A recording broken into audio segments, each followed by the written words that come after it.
Este programa contém dramatizações de pessoas e fatos reais. Alguns nomes foram mudados.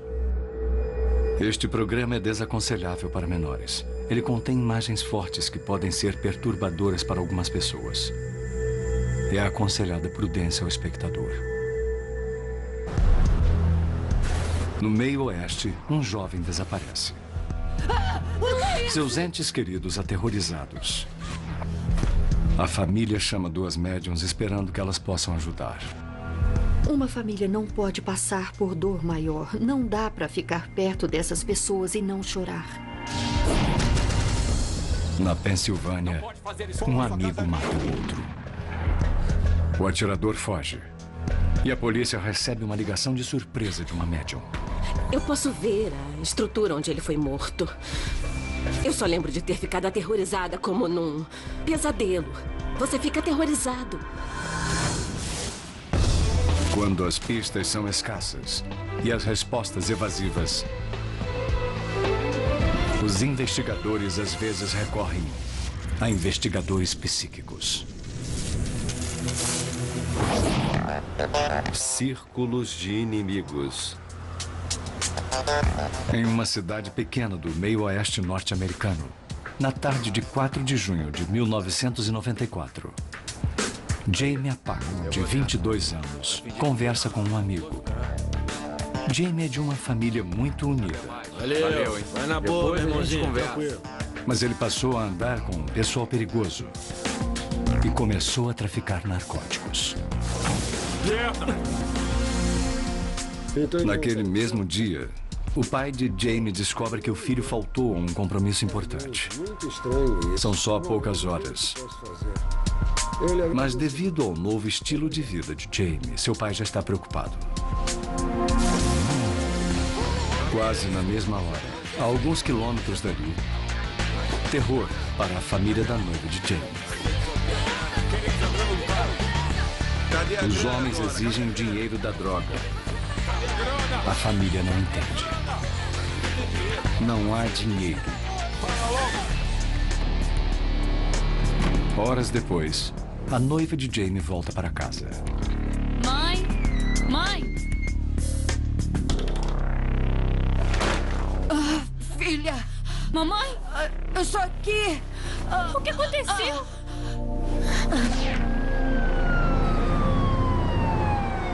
Eles reviraram a casa. As vítimas ainda estão em choque e contam um pouco o que lembram do ataque ao detetive Dan Nevins. Elas disseram que, assim que os suspeitos forçaram uma entrada, começaram imediatamente a perguntar onde estava o dinheiro e fizeram uma referência ao futuro genro, perguntando onde ele guarda o dinheiro dele. Ela tentou explicar a eles que não era a casa dele e que ele não guardava nada lá. As crianças estão muito traumatizadas para lembrar detalhes dos agressores. Eram quantas pessoas? Elas tiveram dificuldade de dar altura, peso e detalhes específicos. Geralmente, este é o caso mais terrível pelo qual uma criança pode passar. Não dá para evitar. Você pensa, se fosse minha filha. É uma grande motivação para descobrir o que houve e levar essas pessoas à justiça. Os policiais procuram testemunhas e acham vizinhos que viram o carro de Jamie. Mas Jamie não estava nele. Eles viram duas pessoas suspeitas andando, mas ninguém com quem eu falei pegou o número de placa. A descrição que os vizinhos fizeram dos suspeitos que saíram da residência não batia com a descrição do futuro genro. O desaparecimento de Jamie pode estar ligado à invasão da casa, mas ninguém sabe como. E então, 2 dias depois, um amigo vê o carro de Jamie no estacionamento de um mercado. Ele sabe que Jamie está desaparecido e avisa a polícia. Os policiais revistam o carro, mas não acham digitais e nem outras evidências. A ausência de digitais indica que, provavelmente, isso foi parte de um ato premeditado, que muito provavelmente a pessoa que largou o carro lá já tinha pensado em usar luvas ou teve o cuidado de apagar as digitais de todas as superfícies lisas. A detetive Pam Garrigue assume o caso. Eu tinha uma queixa de desaparecimento e tínhamos um veículo que foi encontrado. Tínhamos uma invasão de domicílio onde o veículo foi visto e as pessoas dizendo, cadê o dinheiro dele? Eu pensei, não é um daqueles casos em que alguém fica cansado da vidinha caseira e resolve sumir por 1 ou 2 dias. Eu quero guardar meu dinheiro, entende? Bem guardado. Numa investigação desse tipo, em que tem uma pessoa desaparecida, a gente começa com quem é mais próximo da pessoa e vai ampliando. Vai na boa, meu irmãozinho, tranquilo. É como um círculo que cresce aos poucos. Eu quero falar com ele. Achar respostas vai ser difícil em um mundo onde ninguém confia na polícia. Quando você vai falar com alguns dos amigos, se eles têm envolvimento com drogas, não vão querer falar. Olha, não me interessa. Eles não querem dar informação alguma. Você vai cooperar comigo? Eu tento ser direta com eles. Quando foi a última vez que eu vi?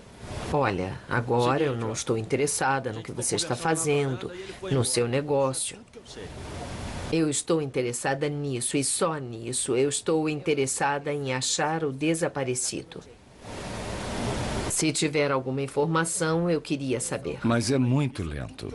A maioria dos contatos de rua do Jamie alega não saber de nada. Era sempre parte da verdade. Eu seguia uma pista e aí ela se dissolvia. Não era nada.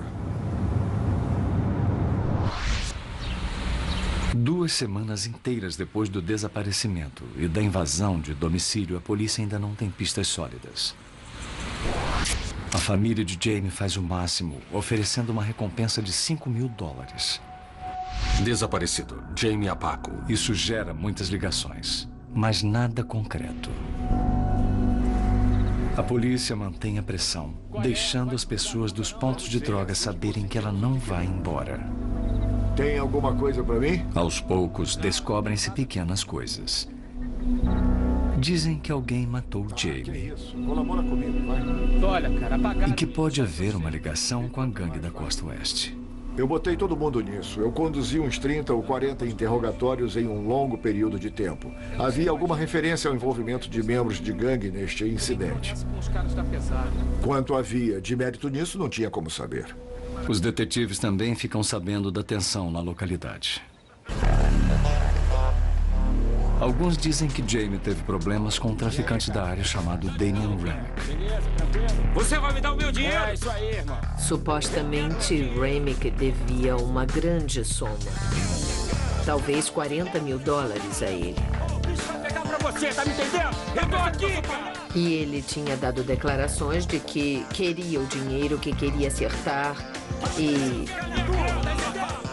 possivelmente, Remick resolveu acertar as coisas sozinho. É. Já vai. A polícia não acha Remick na área. Ele tem ligações conhecidas, traficantes na Costa Oeste. Então os investigadores pedem à polícia de lá para procurá-lo. Mas ele não é encontrado. No fim de agosto de 1994, Jamie Apaco já estava desaparecido há quase 3 meses. É extremamente frustrante porque você quer que aconteça alguma coisa. Você quer alguma informação, quer ter uma direção para seguir e não tem nada. É como um silêncio, sabe? Só que o caso está aí e faz mais barulho do que o silêncio. Determinado, o pai de Jamie toma outro rumo. Pois não, Nita. Ele consulta a médium da localidade, Nita Lee, e pergunta se ela se encontraria com a detetive Garrigue. E qual é o nome da detetive com quem eu vou... A médium concorda. Para Garrigue, será a primeira vez. O pai dele me ligou e disse que queria que eu falasse com uma médium da região. Num caso desta natureza, onde a informação é quase nenhuma, a gente faz o possível. Então esquecemos os procedimentos e apelamos para tudo. Reconstituição. Ela disse que sentiu que ele estava morto. Ela disse que o corpo estava a nordeste da cidade, entre os limites da cidade e os limites do estado. Nordeste. É, nordeste. Ela também disse que havia um prédio ou celeiro de metal perto do corpo. Que havia uma linha de trem e que um trem passava pela linha todo dia às 9 da manhã. Que ele ouvia o apito do trem às 9 horas da manhã. Eu tenho certeza, é o que... Todos pontos interessantes. Está lá. Mas nada específico bastante para nos ajudar. Está em algum lugar perto da linha. Eles precisam de mais dados. A 2.500 quilômetros dali, em Concord, na Califórnia, uma segunda médium, a doutora Sally Heading, recebe uma carta do pai de Jamie pedindo ajuda. Eu tive a sensação terrível de que o que ele queria de mim eu não poderia dar, que era o filho dele estar vivo.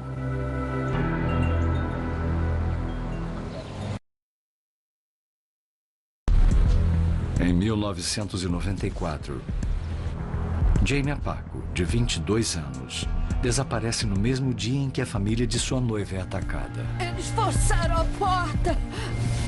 A polícia ouve boatos de que o traficante de drogas, Damien Remick, está envolvido de algum jeito, mas não consegue evidências. O pai de Jamie manda uma foto do filho para a médium da Califórnia, Sally Heading, esperando que ela possa ajudar. Muitas médiums trabalham com um cachecol ou um anel, talvez. Alguma coisa, uma peça do vestuário que a vítima de assassinato ou desaparecido usava. Eu não preciso disso. Mas uma fotografia é inacreditável. Uma fotografia, para mim, é como se quando a foto da pessoa foi tirada, tivesse um furinho de alfinete na alma da pessoa na fotografia. Tudo que eu tinha sentido me fez crer fortemente que o filho dele tinha sido morto, tinha sido assassinado. Ela vê pistoleiros contratados na costa oeste. E eu senti com muita força que 3 homens tinham vindo. Envolviam um acordo que desandou. Alguém não fez com o dinheiro que devia ter feito. E que havia uma ordem para matá-lo. Central de polícia. Sally liga imediatamente para o detetive Ben Garrick. Sally Heading me disse que sentiu com certeza que ele estava morto. Que ele estava a nordeste da cidade. Que havia uma estrada de terra. Que havia uma placa que tinha a palavra Hereford, ou gado. Havia uma cerca ou alguma coisa a ver com gado ali perto. A detetive Garrick lembra da conversa com a outra médium, Nita Lee. Tanto Nita Lee quanto Sally Heading disseram que ele estava morto. E as duas disseram que o corpo estava a nordeste da cidade. Para mim, isso deu uma certa legitimidade. Sally acredita que o corpo está no chão, enrolado em um lençol azul. Ela também vê linhas de telefone e arame farpado com tiras de pano agarradas. Sally está convencida de que o corpo não vai ser encontrado por ela nem pela polícia. Ela vê caçadores de cervos que o encontram. Sempre que você recebe uma informação em uma investigação assim, tem que provar que ela é falsa ou verdadeira. Não interessa de onde ela venha. Você tem que fazer isso, embora ache que possa estar perdendo tempo. Mas eu queria ir a algum lugar e acho que qualquer investigador iria querer. A detetive vai procurar os pontos que foram vistos. No Nordeste havia uma área como a que elas me descreveram. Eu achei uma terra que tinha uma linha de trem. Tinha um celeiro de metal. Mas a área é imensa. Um corpo pode estar em qualquer lugar. Eu falei com o xerife do município. E ele falou de uma mina abandonada naquela área. E disse que ia checar e voltava a falar comigo. Uma busca na mina resultou em nada. Outro beco sem saída. Em outubro de 1994, ainda não há avanços no caso. E a família de Jamie fica cada vez mais ansiosa. Seu pai pede a Sally para vir ao local tentar outra leitura. A polícia não teve sucesso ao procurar o corpo. Sally está relutante. A minha reticência em ir ao local não era por eu estar ansiosa ou não querer ajudar alguém. Eu não acreditava que o acharíamos. Na verdade, eu disse ao detetive, o de homicídios, ao telefone: ele vai ser achado por caçadores de servos e vão achar o corpo dele por acaso. Mas eu concordei em ir. Eu tenho uma regra rígida num caso criminal: de encontrar o detetive de homicídios no aeroporto, e só ele. Que ele esteja em roupas civis, que tenha um carro civil, que não haja atenção da imprensa. Eu não quero a energia caótica da atenção da imprensa. Não quero cobertura de noticiários de que estou vindo ou qualquer coisa que esteja acontecendo, porque causa muita desordem. E eu disse, é o seguinte: você me leva até os limites da cidade e eu vou dizer aonde ir. Sally vê os assassinos indo desovar o corpo. Eu sinto. Eles queriam ir bem longe para cobrir os rastros, por assim dizer. Mas eu acho que não queriam ficar horas viajando. Eu também senti que eles não sabiam onde estavam. Ao continuarem para o Nordeste, Sally sente que estão se aproximando. E eu disse, continue, estamos na pista.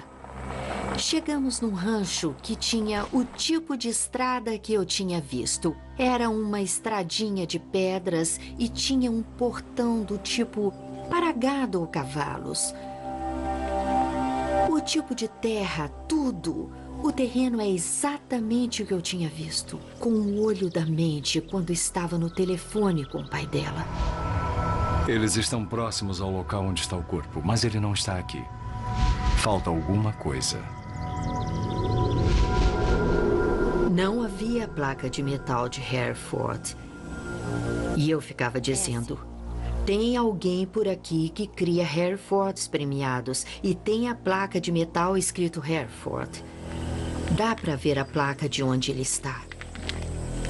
Sally tem certeza de que o corpo de Jamie está próximo. Mas ela sempre disse que ela não iria encontrá-lo. Infelizmente, Sally tem que voltar para a Califórnia naquela tarde. O detetive se oferece para levá-la para visitar a família de Jamie antes dela ir. Vamos passar lá. Eu fiquei muito sensibilizada e disse sim.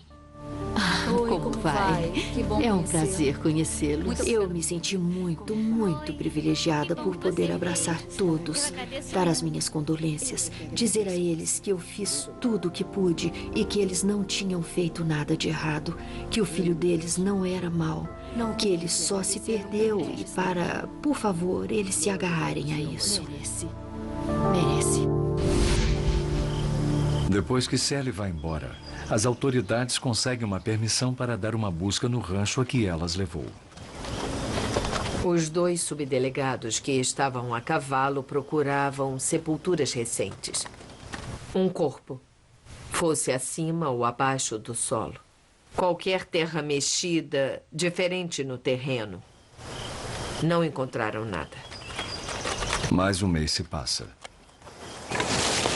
E então, em novembro de 1994, mais de 5 meses após o desaparecimento de Jamie, 2 caçadores caçam cervos a nordeste da cidade, na área onde Sally Heading disse que o corpo seria achado.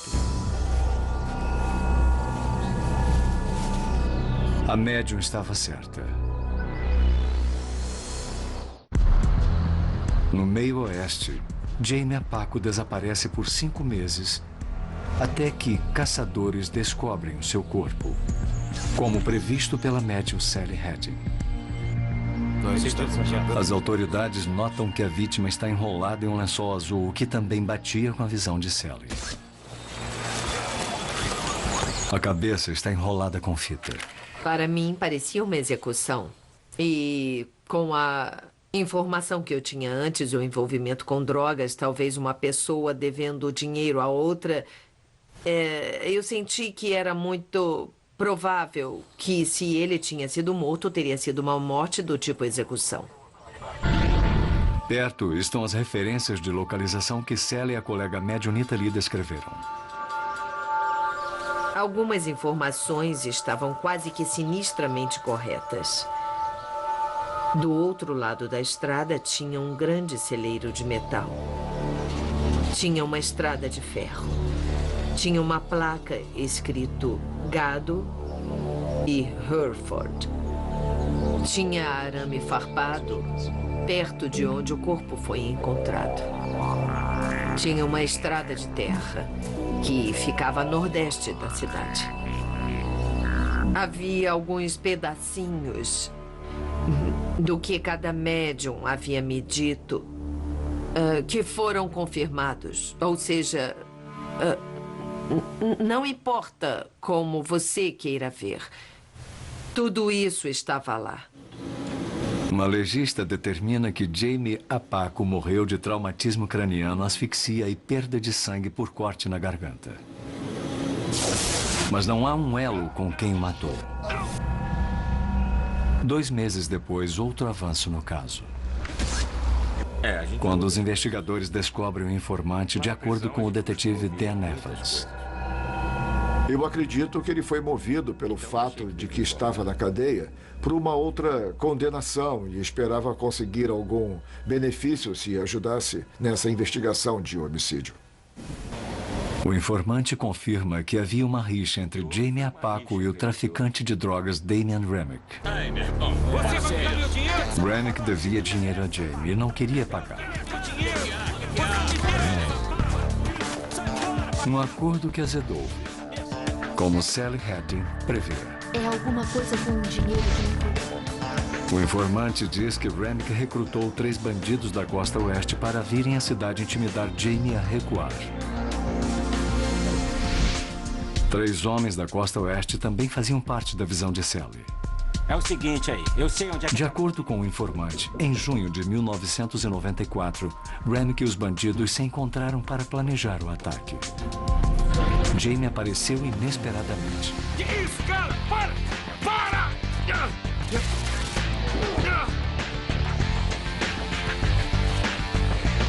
A gente vai acabar com ele.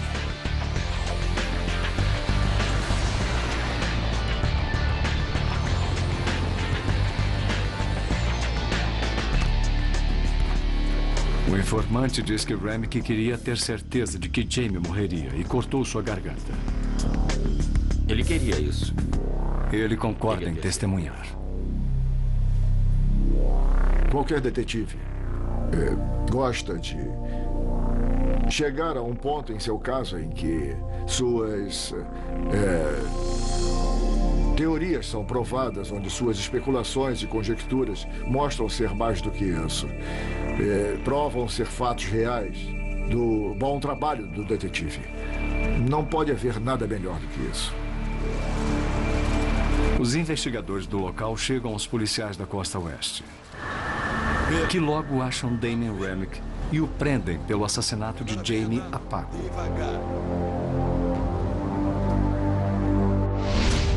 E também prendem os 3 cúmplices de Remick. Todos alegam homicídio culposo e pegam 10 anos de prisão. A gente só quer grana. 2 dos cúmplices confessam o ataque à família da noiva de Jamie. Eu não tenho dinheiro. Por favor, moço. E pegam de 5 a 10 anos atrás das grades. Eu fiquei agradecida por isso ter sido concluído para esta família linda. Eu acho que uma família não pode ter mais dor do que esta família teve. Não dava para ficar perto deles e não chorar. A dor deles era contagiosa. Era palpável, era terrível. Obrigado por tudo. E eu também acho, mais do que qualquer coisa, que eu estou satisfeita das pessoas que fizeram isso não poderem fazer mais. Essa é a parte boa, essa é a parte muito boa. Nos limites de uma cidade rural no leste da Pensilvânia, A polícia acha um homem morto a tiros, em um assassinato a sangue frio. Sem testemunhas, sem motivo aparente. Mark Arnold, de 62 anos, morreu com um único tiro de espingarda no peito. A queima-roupa.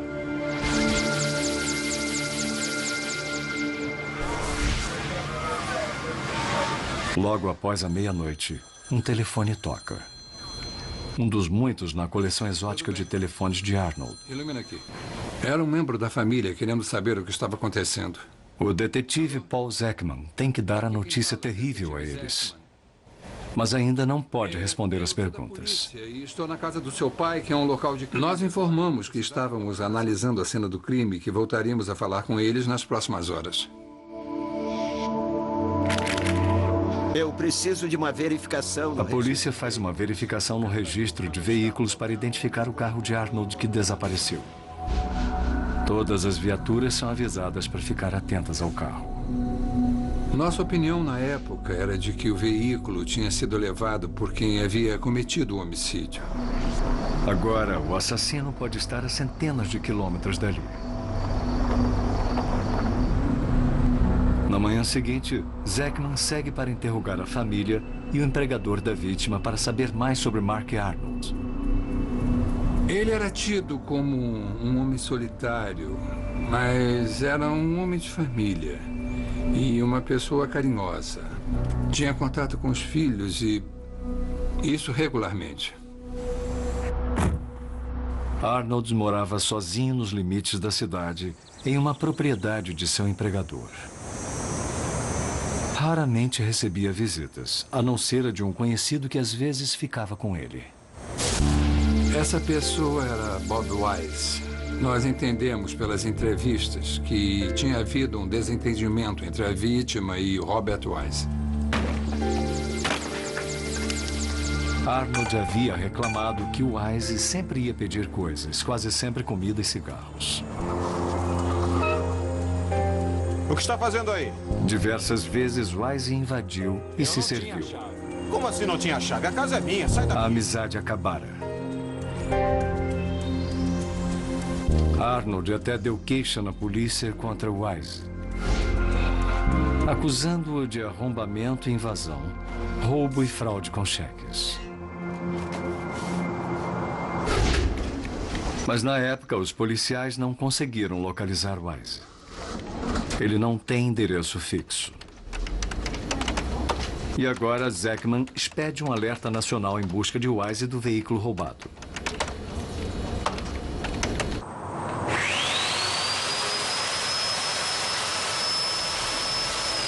Para se preparar para um julgamento posterior, a assistente do promotor Deirdre Eshelman visita a cena do crime. Os meus detetives municipais recolheram evidências por umas 2 semanas, inclusive retirando o linóleo do piso, porque havia pegadas no sangue do Sr. Arnold no chão. Então, essas pegadas iam ser muito importantes. São pegadas? As pegadas podem botar o assassino na cena do crime. Se a polícia achar um suspeito com quem possa compará-las. Levá-la para o laboratório para análise. Robert Wise é o suspeito mais provável. O problema é que não sabíamos onde ele estava. Ele não estava em Lebanon. Estava dirigindo um carro que poderíamos procurar, mas procurar onde? E quanto mais o tempo passava, menos evidências íamos achar quando encontrássemos o acusado. Então, o caso estava esfriando. Mas a polícia não está sozinha no caso.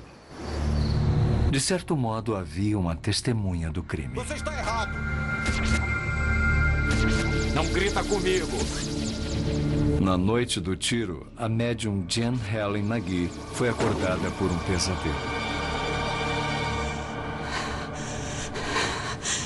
Eu lembro de ter o sonho e pude ver a estrutura onde ele foi morto. Mas eu só lembro de estar apavorada como em qualquer pesadelo. Você fica apavorado. Eu sinto como se estivesse flutuando no ar. Me deslocando pelo quarto, vendo os dois rapidamente. Aparece e some. A A vítima tinha de 20 a 25 telefones. Um dos telefones estava ligado e eu percebi que ele falava regularmente por telefone com o homem que o matou. Por telefone ele falava com o homem que o matou. Esperando ter sido só um sonho, ela volta a dormir. E aí, no dia seguinte, vinha uma voz na minha cabeça dizendo: compre um jornal e compre o jornal de Harrisburg. Por alguma razão, porque normalmente eu não compro. Porque moro em Lebanon e não era uma coisa que eu fazia. A voz disse: compre o jornal. Eu comprei o jornal e lá estava uma foto do prédio do meu sonho. Olha, está bem aqui no jornal. Esse é o prédio que... O marido de Jan Helen diz para ela ligar para a polícia. Para mim, era como estar na cena de um crime e ser a única testemunha. Você tem que ir, embora saiba que a sua vida vai mudar. Você sabe que vai ficar infeliz, que vai ficar mal quando falar sobre isso de novo e que você tem que admitir, mas é a coisa certa a fazer. Alô? Aqui é Janice Helen aqui. A princípio, o detetive Zekman fica cético. Sonho essa noite e eu estou ligando por isso.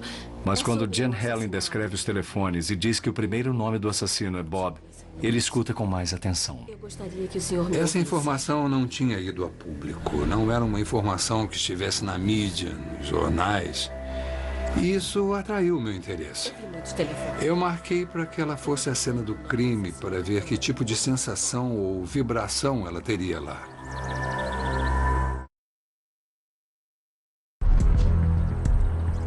Na Pensilvânia, na área rural, depois que Mark Arnold é abatido a tiros, o suspeito Robert Wise desaparece. Olha quantos telefones. Os detetives levam a médio Jan Helen McGee à cena do crime, esperando que ela possa sentir alguma pista sobre o paradeiro do suspeito. É muito estranho estar no local. Eu não me senti muito bem porque isso deixa qualquer um triste. É muito triste. Quando ela vê os telefones que apareceram em seu sonho, ganha confiança. O que viu? Ela diz ao detetive Paul Zekman que vê 2 homens naquela noite. Eu vi... Eu sei lá, eu vi uma pessoa que tinha passado desta para melhor. Mas não é um fantasma, é quase como a visão de uma pessoa, sabe? É quase como eu acho que são os anjos. Eles tinham feito uma refeição antes de um matar o outro. É muito triste para mim porque a vítima tinha feito comida para o amigo e esse amigo mata. Jan Helen sabe onde os homens estavam quando um homem chamado Bob apertou o gatilho. Foi nesse ponto. E para onde ele foi depois de disparar. É o bastante para convencer Zekman de que ela tem poderes mediúnicos. Mas é demais para Jan Helen suportar. Exatamente assim que aconteceu. Aí eu tive que sair de lá. Porque quando eu fico perturbada, só vou até certo ponto. Aí preciso descansar. Para mim, a informação que eu dou aos detetives é uma confusão. E não cabe a mim imaginar como funciona essa confusão. O que Zekman precisa saber é onde achar Robert Wise. A médium acredita que Wise fugiu para Sudeste para uma comunidade de praia, na costa do meio Atlântico. E aí, eu disse que ou era Ocean City, em Maryland, ou Rehoboth Beach, em Delaware. Rehoboth Beach, em Delaware. Ela foi a primeira a falar nessas áreas e que Robert Wise estava lá. Foi para onde ele... Baseado no que ela me disse, eu comecei a tentar localizar e a dar telefonemas para várias agências nas áreas de Delaware e Maryland. Zekman descobre um roubo com invasão recente na costa de Delaware. uma mulher se queixou que um amigo a roubou. O nome do amigo, Robert Wise. Zachman e um agente estadual de Delaware se unem para seguir a pista e entrevistar a mulher, Rachel Miles. Ela diz que conheceu Wise no trabalho, em um motel de praia perto de Rehoboth. Exatamente a área que a médium predisse. Mas um dia ele roubou todas as joias dela, avaliadas em mais de $12 mil, e desapareceu. Rachel nunca mais ouviu falar de Robert Wise, mas sabe para onde ele foi. Uma amiga disse que Wise apareceu recentemente na casa dela em Ocean City, em Maryland. Zachman segue mais para o sul, para Ocean City, a outra área de praia mencionada por Jen Hell. Eu senti que era uma praia onde ele tinha ido quando criança. E que essa praia o fazia se sentir seguro. Porque quando você vai lá, quando você faz uma peregrinação de férias todo ano ao mesmo lugar, este lugar faz você se sentir seguro. Aí eu senti que ele estava nervoso e perturbado e assustado. Então foi para um lugar onde ele poderia se sentir seguro. Zachman e um detetive da região localizam a amiga, Mary Ann Coster, em Ocean City. Vamos entrar, por favor. Mary Ann mora com os 2 filhos. Quero sentar, por favor. Não, obrigado. Ela explica que um dos garotos conheceu Wise no verão anterior, quando os 2 trabalhavam num hotel de praia. Eu tenho aqui uma foto. Alguns dias antes, Wise apareceu de repente e perguntou se podia ficar algumas noites, de acordo com o detetive Mark Tempert. Não entendi nada. Quando o Sr. Wise apareceu inicialmente na residência da família, os 2 irmãos eram os únicos lá. Ele tinha ficado vários dias lá e aí a mãe apareceu. Quer me explicar? Quem é você? Quem é você? O quê? Basicamente, ela entrou em contato com o Sr. Wise e percebeu que ele era um boa-vida. E logo pediu para ele se retirar. Sou eu.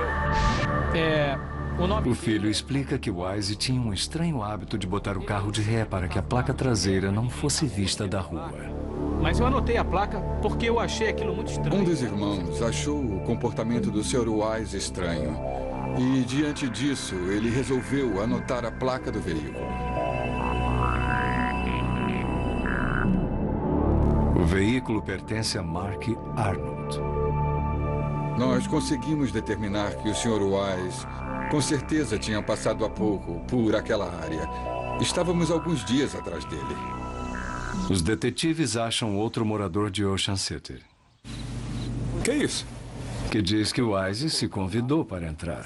Eu não quero armas na minha casa. E trouxe uma espingarda cerrada para a casa dele. Olha só. Eu entendo que pode ser um tanto assustador um indivíduo aparecer na sua casa e mostrar a sua espingarda. E foi por isso que eles finalmente pediram para ele sair às 11 da noite e dizer, sabe, você não é mais bem-vindo aqui. Você poderia sair. Por favor, saia.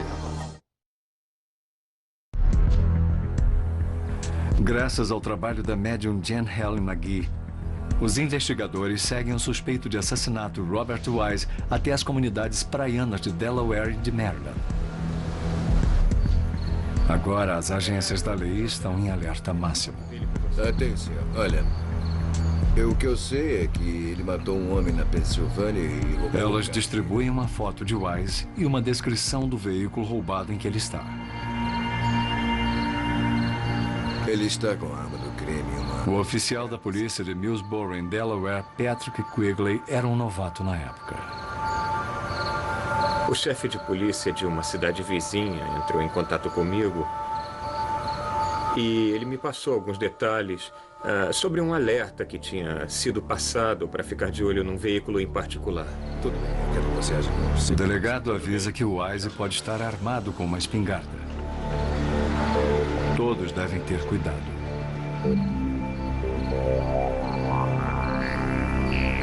Nem 15 minutos depois, o oficial Quigley vê um carro que se parece com o que o Wise pegou depois do crime. Assim que eu vi o veículo, houve um momento de pânico. Nos disseram que essa que essa pessoa podia estar armada com uma espingarda. Eu estava sozinho e, sendo um novato, só estava na estrada há alguns anos. Sabe, houve uma certa ansiedade. Quigley inicia a abordagem. Mas lembrando do treinamento, o jovem policial para. Ele não pode se precipitar.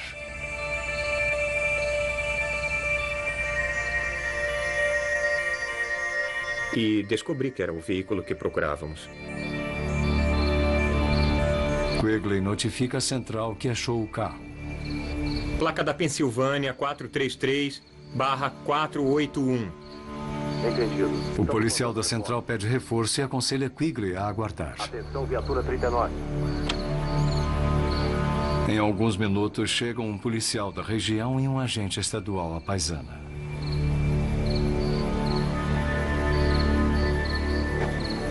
Na época, tanto o policial do município vizinho quanto eu estávamos com espingardas. Então, a gente, sem falar, sabia que o agente era quem ia tentar abrir a porta, porque ele tinha um revólver e também uma mão livre.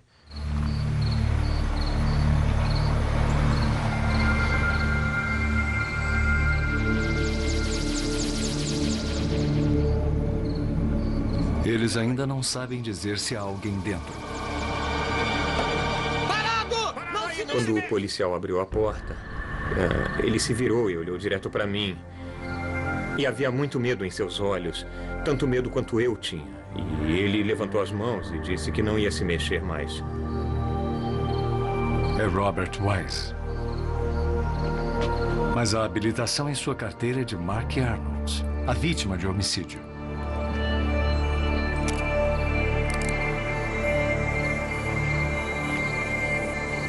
Quigley acha outra habilitação da Pensilvânia com o nome verdadeiro e a foto do suspeito. Essa habilitação é sua? É.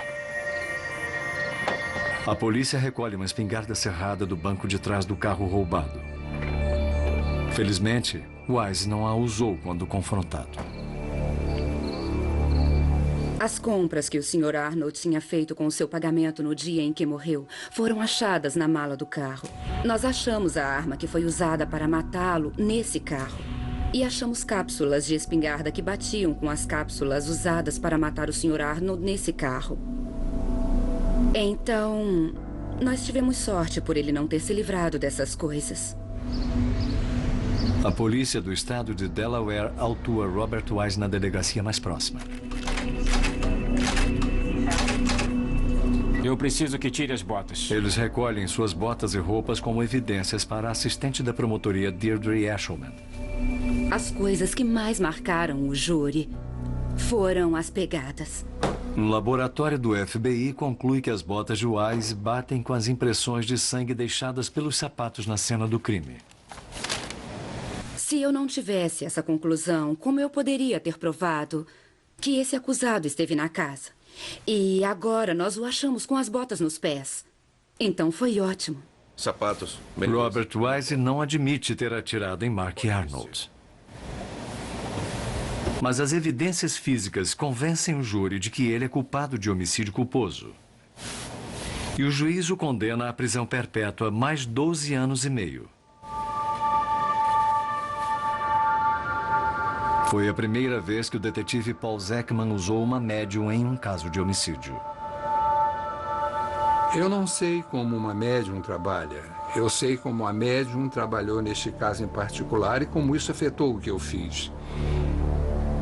E eu creio firmemente que vou usar qualquer recurso que eu possa que me ajude na investigação para pegar a pessoa culpada. E foi isso que fizemos neste caso. Jan Helen McGee está feliz por terem feito um bom uso de seus notáveis poderes mediúnicos. Mas a natureza de sua capacidade é um mistério, até mesmo para ela. O dom que eu tenho não pode ser tocado ou provado. Para mim é como o amor. Não se prova o amor. Podem dizer, bem, como você sabe que ama? Bem, porque você só sente. Isso não pode ser tocado, não pode ser provado, mas é real. Real ou não, A evidência mediúnica ainda não é aceita nos tribunais da A Pensilvânia. energia ainda está toda aqui. Há 20 anos, quando eu comecei, o DNA não era aceito. Os polígrafos ainda não são aceitos nos tribunais da Pensilvânia. Então, quem sou eu para dizer que no futuro as médiuns não serão aceitas? Não importa se são aceitas ou não no tribunal. Para mim, o que importa é que elas nos ajudem a achar uma boa prova que possamos usar para condenar alguém no tribunal. E pode ser DNA, polígrafo ou uma médium. Se me levar a evidências que eu posso usar para condenar, eu vou fazer isso. Um jovem morto por um grupo criminoso com quem ele andava. Acho que está na hora. Um outro homem abatido por uma pessoa a quem ele chamava de amigo. Nenhum dos dois achou que pudesse acontecer com eles, mas aconteceu. Vamos lá, vamos pra cima. E assim, policiais determinados e médiuns talentosas trabalharam juntos para prender os assassinos. Versão brasileira Audiocorp.